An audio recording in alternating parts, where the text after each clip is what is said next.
और आइए अब हम सीधे रुक कर लेते हैं। इस वक्त जेपी नड्डा प्रेस कॉन्फ्रेंस कर रहे हैं कि वे आज आप सबके सामने पार्टी के मुखपत्र कमल संदेश के विशेषांक का विमोचन करें।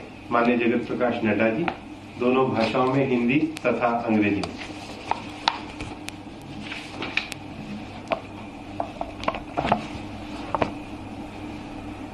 ये विशेषांक आत्मनिर्भर भारत की ओर विषय पर पार्टी के विशेष प्रकाशन पार्टी की तरफ से किया गया है, जो प्रधानमंत्री नरेंद्र मोदी जी के 1 वर्ष के कार्यकाल की उपलब्धि के अवसर पर यह विशेषांक निकाला गया है। धन्यवाद माननीय राष्ट्रीय अध्यक्ष जी। अब मैं माननीय राष्ट्रीय अध्यक्ष जी से निवेदन करूंगा कि वे प्रधानमंत्री श्री नरेंद्र मोदी की सरकार के दूसरे कार्यकाल के 1 वर्ष पूरा होने पर आप सभी पत्रकार बंधुओं को संबोधित करें। माननीय जगत प्रकाश नड्डा। नमस्कार। हम सब जानते हैं कि आज वर्चुअल प्रेस कॉन्फ्रेंस के माध्यम से आप सबसे मिलने का मुझे सौभाग्य मिल रहा है।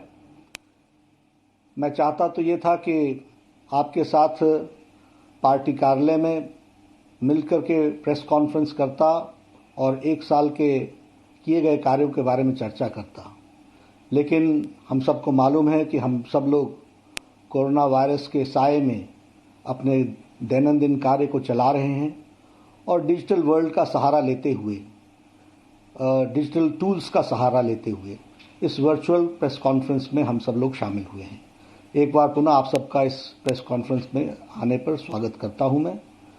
और प्रधानमंत्री मोदी जी के दूसरे कार्यकाल प्रथम वर्ष पूर्ण होने पर उनको अपनी ओर से और करोड़ों करोड़ हमारे भारतीय जनता पार्टी के कार्यकर्ताओं की ओर से उनको हार्दिक बधाई देता हूं और शुभकामनाएं भी देता हूं पार्टी के अध्यक्ष की दृष्टि से कि वह पूरी ताकत के साथ, जैसा उन्होंने पिछले 6 वर्षों में देश की सेवा प्रधानमंत्री के रूप में की है, उसी ताकत के साथ, पूरी शक्ति के साथ ईश्वर उनको शक्ति दे ताकि वो अच्छे से और पूरी ताकत के साथ देश की सेवा में जुटे रहे। हम सब जानते हैं कि यह जो समय गुजरा, यह अकॉम्प्लिशमेंट्स का, this has been a year of accomplishments and also we have faced unimaginable challenges also.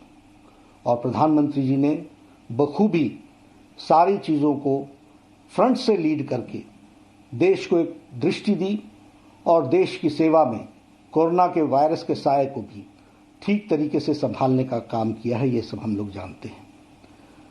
हम यह भी जानते हैं कि मोदी जी के नेतृत्व में 6 साल में भारत स्वावलंबी हुआ, आत्मनिर्भर भारत और आत्मसम्मान के साथ भारत की छवि दुनिया में बनी है। यह मोदी जी के नेतृत्व के कारण हुआ है। हम यह भी जानते हैं कि पिछले 6 वर्षों में जो 7 दशक का गैप था, उस गैप को 6 सालों में पूरा करने का प्रयास हुआ है। पहले अगर हम देखें और हम इस बात को समझें कि पहले कार्यकाल में मोदी जी ने जहां इंफ्रास्ट्रक्चर पर काम किया और इंफ्रास्ट्रक्चर के साथ साथ लॉन्ग अवेटेड रिफॉर्म्स किए, वही तीव्र गति से दूसरे कार्यकाल में प्रथम वर्ष में तीव्र गति से बोल्ड डिसीजंस भारत की एकता और अखंडता के लिए, और उसी तरीके से सोशल जस्टिस, उसी तरीके से इकोनॉमिक जस्टिस और उसी तरीके से हार्ड डिसीजंस लेते हुए देश के आम व्यक्ति को, गरीब व्यक्ति को लाभ पहुंच सके, इसके प्रयोजन, इसके आयोजन प्रधानमंत्री मोदी जी ने 1 साल में किए हैं। This government has been responsive, this government has been receptive and this government has the capacity to take decisions. ये सब हम लोगों ने देखा है। आज हम जब 1 साल पूरा कर रहे हैं तो हम ही नहीं, सारा विश्व कोरोना के साए में जी रहा है। और यह स्थिति कोरोना की दृष्टि से देखी जाए तो हम ये कह सकते हैं कि अन्य देशों के मुकाबले भारत ने मोदी जी के नेतृत्व में कोरोना की लड़ाई एक इस तरीके से लड़ी जिसमें भारत की स्थिति संभली हुई रही और बहुत हद तक उसको संभाल के रखा गया है। प्रधानमंत्री मोदी जी ने कोरोना की लड़ाई में जन भागीदारी जन सहयोग, सबको साथ लेकर के चलना और उसके साथ साथ टाइमली एंड बोल्ड डिसीजंस लेना, ये मोदी जी की खासियत रही है। और इस कारण से हम ये भी देखते हैं कि जहां बड़े महाशक्तिशाली देश जो समस्याओं से घिर गए और वह भी अपने आप को कोरोना के सामने असहाय मानते हैं, वहां भारत देश ने कोरोना की लड़ाई इस प्रकार से लड़ी और इस तरीके से उस काम को संभाला। वह दूरदृष्टि थी प्रधानमंत्री जी की, जिसने समय पर लॉकडाउन किया और लॉकडाउन के कारण आज भारत की स्थिति संभली हुई परिस्थिति में हम सबको देखने को मिलती है। तो यह भी हम लोगों ने देखा है। अगर इसके साथ साथ हम कहें तो एक समय था जब लॉकडाउन किया गया, तो उस समय कोरोना की टेस्टिंग फैसिलिटी सिर्फ 10,000 थी पर डे। आज 1,60,000 टेस्टिंग फैसिलिटी हो गई है। उसी तरीके से उस समय हमारे पास पीपीई किट्स की कमी थी, लेकिन आज लगभग 600 उद्यमी हमारे देश के लगभग 4,50,000 PPE kits, personal protection equipment kits, उसके जो किट्स हैं वो आज 4,50,000 प्रतिदिन बन रहे हैं। यह परिस्थिति आकर के खड़ी हुई है। उसी तरीके से वेंटिलेटर्स, 60,000 वेंटिलेटर्स का प्रावधान किया गया है, जिसमें से 58,000 वेंटिलेटर्स भारत में ही बन रहे हैं। यह है आत्मनिर्भर भारत की पहचान जिसको उन्होंने बनाया है। और इसमें से 50,000 वेंटिलेटर्स पीएम केयर फंड के फंड से खरीदे जा रहे हैं। इसको भी हमको ध्यान में रखना चाहिए। इसलिए अगर हम कहें तो आज 2 लाख हमारे पास बेड कैपेसिटी हो गई और इसी के साथ साथ हमारी आईसीयू कैपेसिटी बढ़ गई। तो हमने कोशिश की है कि स्वास्थ्य के ढांचे को, जहां शक्तिशाली देश स्वास्थ्य के मामले में उनके सिस्टम्स चरमरा गए, कोलैप्स कर गए, वहां भारत ने अपने आप को संभाल करके चलाने का प्रयास किया और मोदी जी के नेतृत्व में आत्मनिर्भर भारत की ओर हम आगे बढ़े। हमारे देश के उद्यमियों ने भी इसमें साथ दिया और इसके कारण आज हम इस लड़ाई को लड़ने के लिए तैयार भी हुए हैं और स्वदेशी और स्वावलंबन के मंत्र को लेकर के हम आगे बढ़ रहे हैं। उसी तरीके से अगर देखा जाए, वी आर द कंट्री जिसने आर्थिक दृष्टि से भी लोगों की चिंता की गई। वर्ल्ड हेल्थ ऑर्गेनाइजेशन ने इसको सराहा। उन्होंने कहा health is not the only factor which has to be taken into care. India has taken a lead and India has shown that economic aspect is also to be taken into consideration and for that Modi ji has taken a lead. यह बात भी उन्होंने कही। 1,70,000 करोड़ रुपए का package उस समय दिया गया। उसके माध्यम से हम लगभग 80 करोड़ लोगों को उनके राशन की व्यवस्था की गई। 20 करोड़ बहनों को हमारे जनधन के खाते में, उनके जनधन के खाते में 500 रुपए पूरे 3 महीने के लिए डालने का हर महीने के लिए प्रयास किया गया। उसी तरीके से हमारे दिव्यांग भाई, हमारे बुजुर्ग, उनके भी खातों में 1,000 रुपए देने का प्रयास हुआ। उसी तरीके से मनरेगा में जिसकी दिहाड़ी 182 रुपए थी, उसको बढ़ा करके 202 रुपए कर दी गई और लगभग मनरेगा का आवंटन 1 लाख करोड़ रुपए रिकॉर्ड आवंटन प्रधानमंत्री जी ने किया है। यह भी हम कह सकते हैं। उसी तरीके से 20 लाख करोड़ रुपए का एक होलिस्टिक पैकेज प्रधानमंत्री जी ने घोषणा की, जिसके बारे में हमारे निर्मला जी ने अगले 5 दिनों में, उसकी घोषणा के 5 दिनों बाद किस किस सेक्टर के लिए, किस किस सेगमेंट के लिए क्या क्या प्रयोजन किए गए, उसको आपको विस्तार से बताया है। This is a holistic package, जिस पैकेज के माध्यम से ये प्रयास हुआ है कि हर सेक्शन को कैसे आत्मनिर्भर बनाया जा सके, कैसे उनको खड़ा किया जा सके, कैसे उनको मुख्य धारा में शामिल किया जा सके, इस तरीके के, और साथ ही साथ उनको किस तरीके की रियायतें दी जा सके, इस बात को भी करने का प्रयास किया है। उसी तरीके से अगर हम कहें तो वसुधैव कुटुंबकम का नारा लेते हुए कोरोना की लड़ाई के बीच में हम लोगों ने 100 से ज्यादा देशों को उस समय हम लोगों ने राहत पहुंचाने का काम किया और उनको मेडिसिन पहुंचाने का काम किया। यह भी हमको ध्यान में रखना चाहिए। इसलिए मैं ये कह सकता हूं कि जहां कोरोना की लड़ाई है और कोरोना की लड़ाई के साथ साथ उसको होलिस्टिक तरीके से किस तरीके से लड़ा जा सकता है, इसकी दृष्टि मोदी जी ने अपने नेतृत्व की क्षमता में दिखाई है। और यह इस लड़ाई को बहुत जिसे मैं ये कह सकता हूं कि पूरी शिद्दत के साथ और फ्रंट से लड़ करके और यह भी कहना चाहूँगा और यहाँ पर देश को धन्यवाद देना चाहूँगा कि प्रधानमंत्री जी के एक एक आह्वान को देश ने रिस्पॉन्ड किया, देश ने सुना, देश ने समझा, देश ने उसको आत्मसात किया। इसलिए मैं देश की जनता को भी धन्यवाद देता हूँ और साथ ही साथ मोदी जी ने जिस नेतृत्व क्षमता को दिखाया है वह सच में अनुकरणीय भी है और वह सच में प्रशंसनीय है। ये हमको ध्यान में रखना चाहिए। मित्रों, कोरोना के साथ साथ भारत ने मोदी जी के दूसरे कार्यकाल में के प्रथम वर्ष में बहुत डिसाइसिव डिसीजंस लिए। अगर मैं बात करूं आर्टिकल 370 के एब्रोगेशन की, अगर मैं बात करूं 35A के जाने की, यह प्रधानमंत्री मोदी जी की इच्छा शक्ति का नतीजा था और उसको सूत्रधार बने हमारे गृह मंत्री अमित शाह जी, जिन्होंने उसको कार्य रूप दिया। दुनिया बोलती थी ये असंभव है। हम लोग बहुत समय से कहते थे एक देश में एक निशान, एक विधान, एक प्रधान, एक संविधान, लेकिन ये बचपन से कहते हुए हम जानते थे इसको करना बहुत कठिन कार्य है, लेकिन मोदी जी की इच्छा शक्ति ने इसको पूरा किया और धारा 370 को समाप्त करके, एब्रोगेट करके जम्मू कश्मीर की जनता जो मुख्य धारा में शामिल होने में दिक्कत आती थी, वह आज मुख्य धारा में शामिल हो गई है। वहां की महिलाओं के जो भारत के कानून नहीं लगते थे और उनको प्रोटेक्शन नहीं मिलती थी, आज उनको वो प्रोटेक्शन मिल रहा है। हमारे दलित भाई जिनके साथ अन्याय हो रहा था, वर्षों से अन्याय हो रहा था, उनको आज न्याय मिल रहा है। हमारे पाकिस्तान से आए हुए हमारे रेफ्यूजी भाई जो जम्मू कश्मीर में बस गए, उनको न्याय नहीं मिल रहा था, उनको आज न्याय मिल रहा है। उसी तरीके से हमारे प्रॉपर्टी राइट्स जो महिलाओं की थी वह उनको नहीं मिलती थी, वह आज उनको मिल रही है। इस तरीके से जम्मू कश्मीर, लद्दाख का इलाका वो हमेशा इग्नोर्ड था, वो आज मुख्य धारा में शामिल होकर के अपने विकास की प्रगति के पथ पर चल पड़ा है।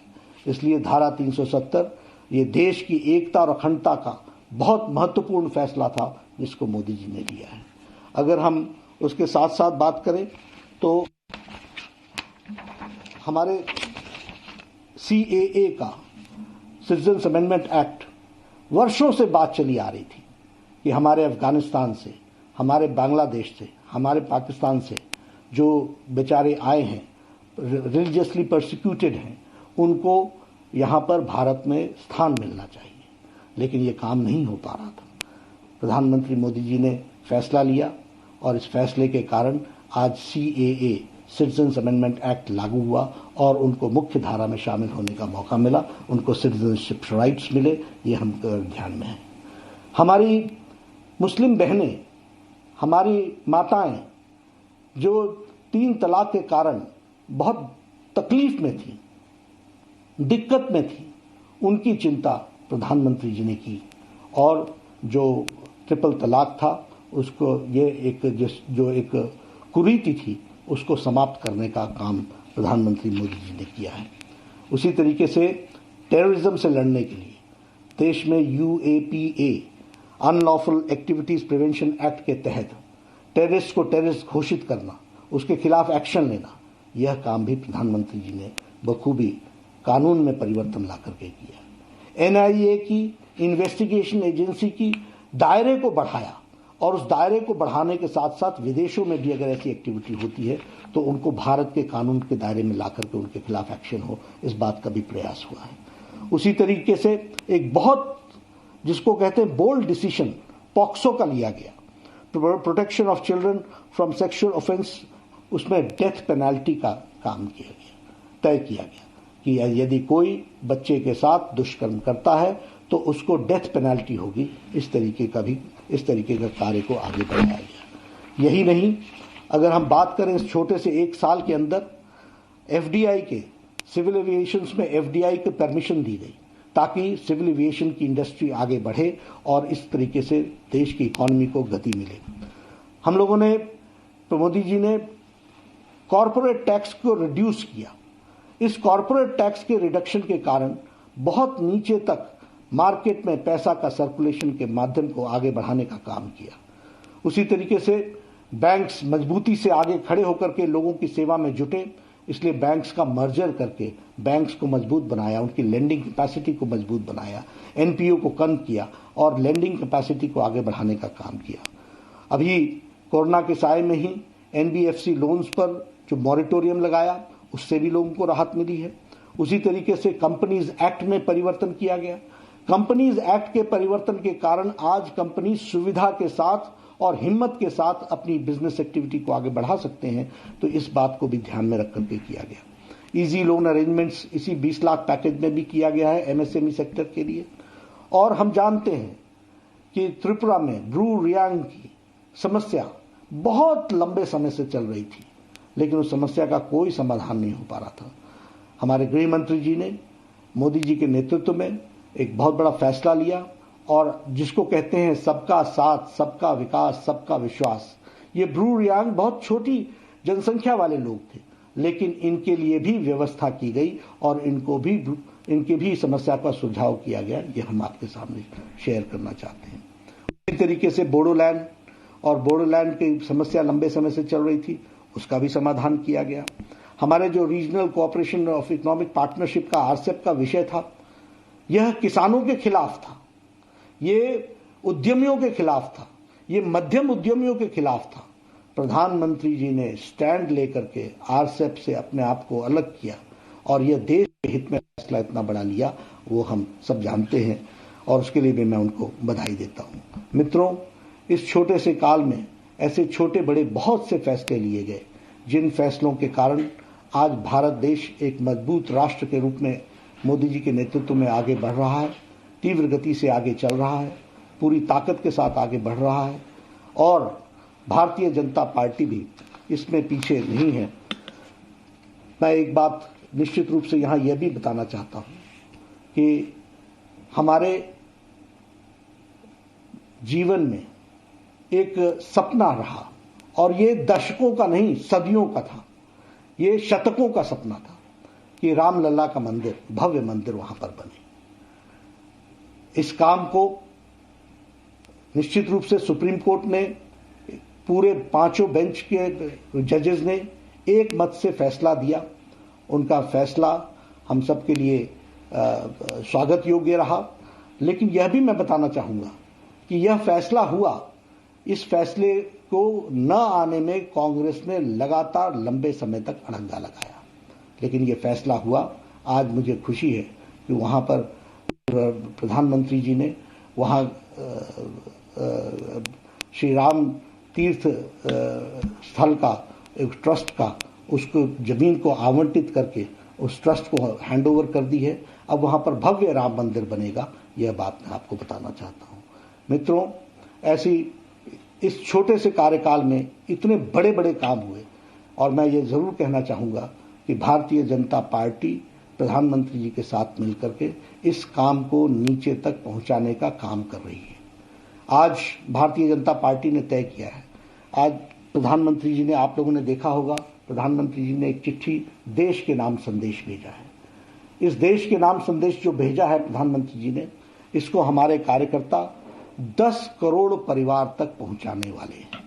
हम इसे 10 करोड़ परिवार तक ले जाएंगे और इसके साथ साथ लगभग 250 वर्चुअल प्रेस कॉन्फ्रेंसेज होंगी और इसके साथ साथ 2000 से ज्यादा वर्चुअल मीटिंग्स होंगी, पब्लिक रैलीज होंगी। एक एक रैली में हजार कार्यकर्ता, हजार लोग जुड़ेंगे और हमारे जो मोर्चा के सभी कार्यकर्ता हैं, वो मोर्चा के सभी कार्यकर्ता 500 इस प्रकार की वर्चुअल रैलीज करेंगे, समाज के विभिन्न वर्गों की रैलीज करेंगे, ताकि मोदी जी का संदेश जन जन तक जाए और उनके द्वारा किए गए कार्यों को हम जनता तक पहुंचाएं। इस काम को हम करेंगे।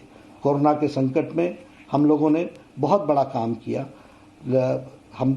मुझे खुशी है कि हमारे कार्यकर्ताओं ने मिलकर फीड द नीडी में 14 करोड़ से ज्यादा लोगों को फूड पैकेट्स पहुंचाए और इसी तरीके से 4 करोड़ से ज्यादा राशन बांटे, लगभग 5 करोड़ के आसपास फेस मास्क बांटे हैं, फेस कवर बांटे हैं। तो हमारी कोशिश रही है पार्टी की ओर से भी सरकार के साथ कंधे से कंधा मिला करके चले और सरकार के साथ कंधे से कंधा मिला करके पूरी ताकत प्रदान करें। उसके साथ साथ जनता की सेवा में हम जुटे रहें, राष्ट्र की सेवा में हम जुटे रहें।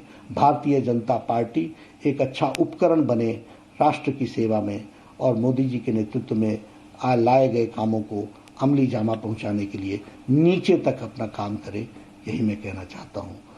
मित्रों, आज 1 साल के पूर्ण होने पर हम इस वर्चुअल प्रेस कॉन्फ्रेंस में आप सबसे हमने बातचीत की, कुछ मुद्दों को हमने छूने का प्रयास किया, आपसे चर्चा की है। निश्चित रूप से एक प्रयास हम लोग कर रहे हैं ताकि इस कोरोना के साए में भी देश तीव्र गति से आगे बढ़े और देश और हम पार्टी के लोग, पार्टी के कार्यकर्ता एक अच्छा उपकरण बन सके देश सेवा में, यही मुझे कहना है। धन्यवाद। धन्यवाद माननीय अध्यक्ष जी। तो बीजेपी अध्यक्ष जेपी नड्डा को आप सुन रहे थे। सरकार के दूसरे कार्यकाल के 1 साल पूरा होने पर उनकी ये प्रेस कॉन्फ्रेंस, जिसमें उन्होंने बताया कि पीएम मोदी के नेतृत्व में देश किस तरीके से बेहतर काम कर रहा है। मोदी सरकार कोरोना से मजबूत तरीके से लड़ाई लड़ रही है। साथ ही दूसरे देशों को भी इस बाबत मदद पहुंचाई गई। 100 देशों को लगभग मदद पहुंचाई है मोदी सरकार ने। राम मंदिर को लेकर जिक्र जेपी नड्डा ने किया कि इस फैसले में बड़ी भूमिका सरकार की रही। जो सपना एक लंबे समय से राम मंदिर निर्माण को लेकर देखा जा रहा था, वो सपना अब जाकर साकार हुआ।